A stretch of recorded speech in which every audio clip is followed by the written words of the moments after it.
C Joseph Vijay எனும் நான்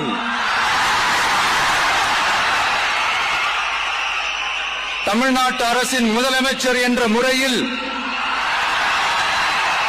எனது கவனத்திற்குள்ளாவதும்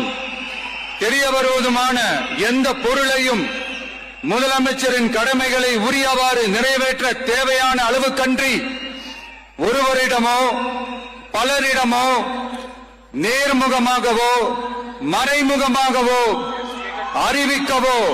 வெளிப்படுத்தவோ மாட்டேன் என்று ஆண்டவன் மீது ஆணையிட்டு உறுதிமொழிகிறேன்.